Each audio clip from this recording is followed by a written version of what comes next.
Spillovers and trickle downs. What did we retain from the 8-year study? Something called the core curriculum. Uh, Remember, they were going to try and show the interrelationship between subjects. Well, one of the things they did was offer a science math core, whereby science and math would be taught in a double period by one teacher as an integrated mass. Another pairing would be English social studies.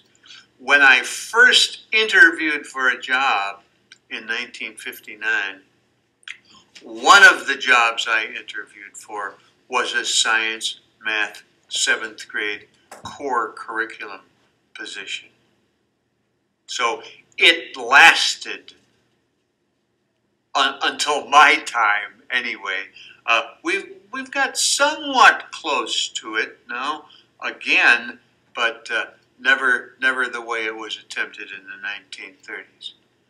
Another trickle down, if you will, was a problems of democracy class that's taught today to seniors, like a class taken by seniors in which they go out and study their communities. Most schools have an offering something like this, and that owes its existence to the 8-year study.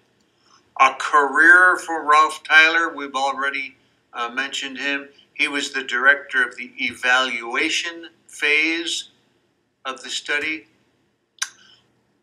By Lawrence Kremen again, he says the great tragedy of the 8-year study was that the results, and they're published in 4 volumes, and I believe they're listed on your bibliography. I guess the author is Aiken. Were published during wartime and have never received the attention they deserve.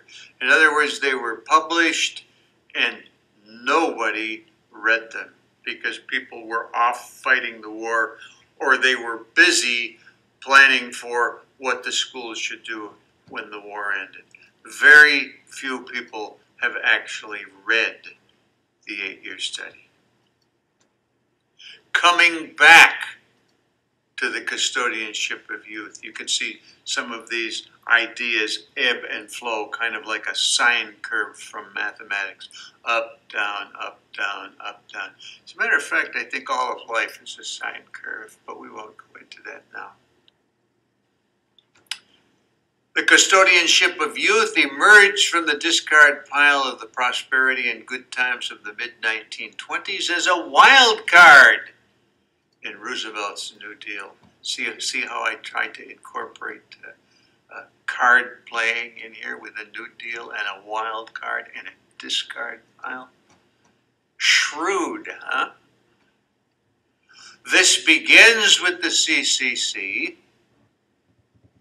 accelerates with the NYA. Those are those 2 Roosevelt programs that had the most to do with education. And the issue peaked with the publication of the National Youth Administration.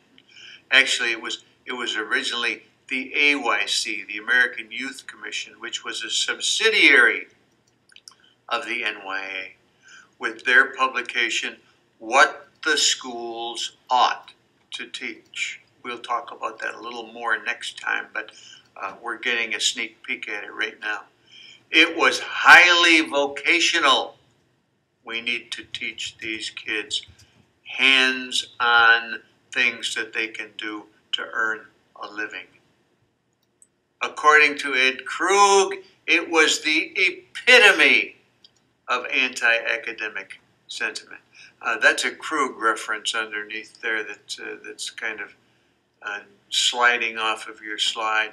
I guess that wasn't transmitted as well as it should be. It should say Krug and then the date of that publication. More on the custodianship of youth. Schoolmen viewed the involvement of the government in education as an indirect attack upon themselves. During the late 30s, they were caught between budget-cutting school boards and government New Dealers. Bad place to be. Some people coming at you from this side, other people coming at you from that side. Government may have succeeded had it not been for the war. The war caused the end of the Depression. The war caused the people in government to let education go unheeded again, just like it did during the American Revolution. And so this battle for who controls the school sort of went away at that moment in time. The junior college, the Depression stimulates greater than ever demands for occupational, vocational programs. Increasing enrollments at all community colleges. Go there, learn a skill, get something practical that you can do, get a job.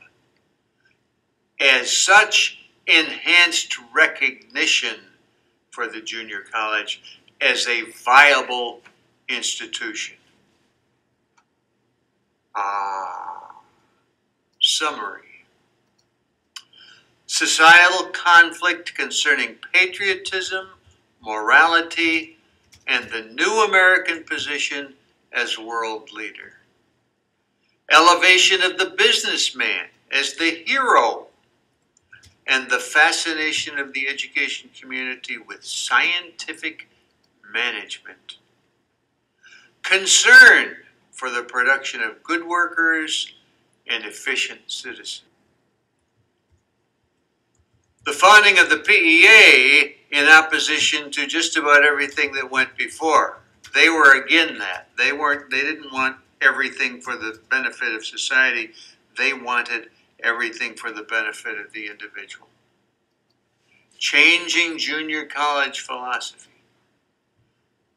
Dramatic increases in both PhD granting institutions and in fields of study offering the doctorate. Growth and standardization at all levels of education. The times were characterized by reduced budgets, expanding enrollments, renewed conflict between societal and individual needs and goals, widespread experimentation with curriculum issues, thoughts of life adjustment, and the biggest curriculum experiment of the time, perhaps forever, the 8-year study. Wow, you mean we're not dead yet? New Dealers versus educators. This is a boxing analogy. The prize is the custodianship of youth. After falling behind with the judges, the outbreak of World War II enables educators to win by default. I probably should have said TKO, but default's okay too. Community colleges benefit from increased enrollments in occupational, vocational programs.